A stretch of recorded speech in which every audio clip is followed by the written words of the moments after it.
देखिए, ये जो घटना बहुत ही निंदनीय है। इस प्रकार की घटना किसी भी समाज में, किसी भी देश में, किसी भी क्षेत्र में ऐसी घटनाओं का कोई स्थान नहीं है। हम इस घटना की घोर निंदा करते हैं, लेकिन घटना के बाद में जो स्थितियां हुई वो भी बड़ी चिंताजनक है। और जिस तरीके से प्रशासन इस सिचुएशन को कंट्रोल करने में नाकाम रहा, पहले तो स्थितियां बिगड़ने का इंतजार करता रहा, स्थितियां बिगड़ने के बाद में फिर सख्ते में आया पुलिस प्रशासन और जिला प्रशासन, लेकिन जब तक स्थितियां बिगड़ चुकी थी।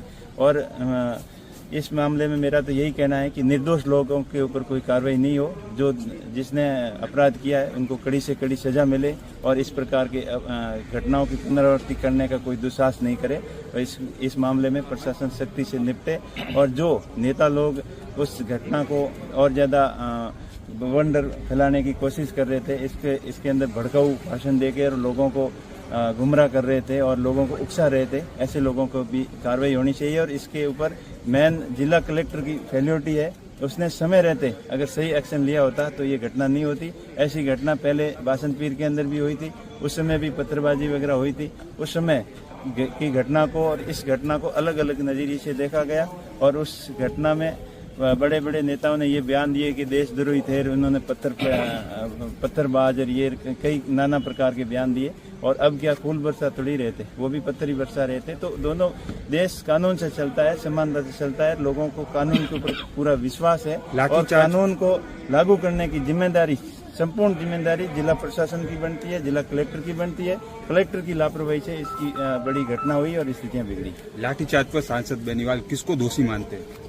देखिए, लाठीचार्ज जिला प्रशासन की नाकामी रही है। अगर वो उस समय धारा 144 जो पुरानी थी, नए कानून की 163 जो उनको लगानी थी, वो अगर समय रहते धारा लगा देते तो भीड़ इकट्ठी नहीं होती। और भीड़ इकट्ठी होने के पीछे प्रशासन की लापरवाही रही है और जानबूझ के इस घटना को तूल देने का प्रशासन ने उसमें सहयोग किया है। इस वजह से इतनी बड़ी घटना हुई। हम पूरी घटना की घोर निंदा करते हैं और आगे आने वाले समय में ऐसी घटनाओं की पुनरावृत्ति नहीं हो तो जिला प्रशासन और जो दोषी अधिकारी है, जिनकी लापरवाही है, उनके खिलाफ सख्त से सख्त कार्रवाई हो। जिनको हिरासत में लिया गया था लाठीचार्ज के बाद, उनको वापस रात को 3 बजे छोड़ दिया गया है, उस पर भी आपका कुछ कमेंट रहेगा?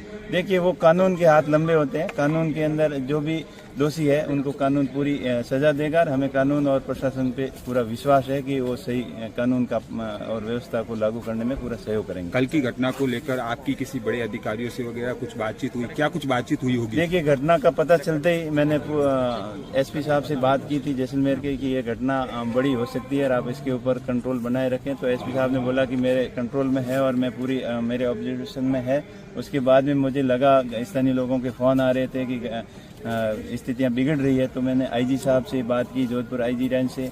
तो आईजी साहब ने भी यही आश्वासन दिया कि मैं खुद मौके पे जा रहा हूं। एसपी साहब से मैं कंट्रोल लगातार संपर्क में हूं और स्थितियां नहीं बिगड़ेगी, आप चिंता मत करो।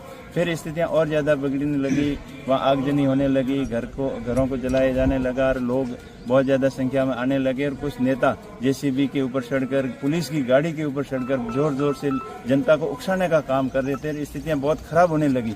उस समय में मैंने आईजी साहब से बात की और आईजी साहब को सख्त निर्देश दिए कि आप खुद इस घटना को संभालो, नहीं तो स्थितियां और ज़्यादा खराब हो सकती है। मैं धन्यवाद देना चाहूँगा आईजी साहब को कि उन्होंने खुद इस घटना की मॉनिटरिंग की और स्थितियां काफ़ी बिगड़ने के बाद में उन्होंने कंट्रोल किया, इसलिए उनका धन्यवाद। और मैं आशा करता हूं कि निर्दोष लोगों के ऊपर कोई प्रशासन कार्रवाई नहीं करे और दोषी कोई बख्शा नहीं जाए। सर, कल की घटना में एक पुलिसकर्मी कांस्टेबल और एक महिला पुलिस कांस्टेबल भी घायल हुए हैं पत्थर से, क्या कुछ कहना चाहिए? देखिए, पत्थरबाजी करना बिल्कुल कानून के खिलाफ है। किसी कानून हाथ में लेना ये किसी को इजाजत नहीं देता है। कानून और व्यवस्था बनाए रखना प्रशासन का काम है और कानून जो हाथ में लिया है, कानून के उल्लंघन किया है, उन लोगों के ऊपर सख्त कार्रवाई होनी चाहिए और प्रशासन को मुस्तैदी दिखाते हुए निष्पक्षता से कार्रवाई करनी चाहिए। बासंतपीर जा रहे थे तब आपको बीच में रोक दिया गया। ये भी डांगरी वाला मामला जो कहीं न कहीं बहुत बड़ा मामला था, लाठीचार्ज भी हुआ, कहीं इनको भी पहले अगर रोक देते तो शायद ये घटना नहीं होती।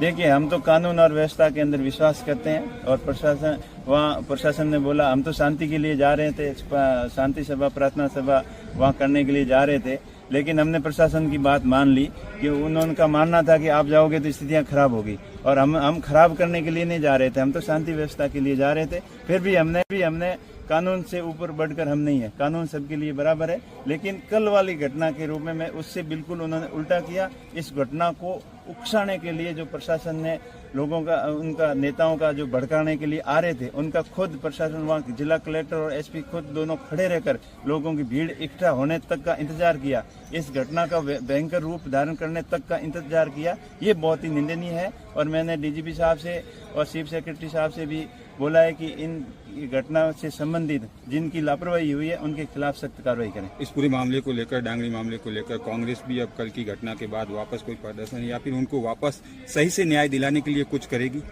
कांग्रेस पार्टी हमेशा न्याय के साथ में रही है। खेत सिंह जी की जो हत्या हुई है उनको न्याय दिलाने के लिए कांग्रेस पार्टी हमेशा न्याय के साथ में है और जिन्होंने जो क्राइम किया है उनको कड़ी से कड़ी सजा मिले, लेकिन निर्दोष लोगों के ऊपर कोई कार्रवाई नहीं हो, इतना कांग्रेस पार्टी श्योर करती है। Thank you sir, thank you.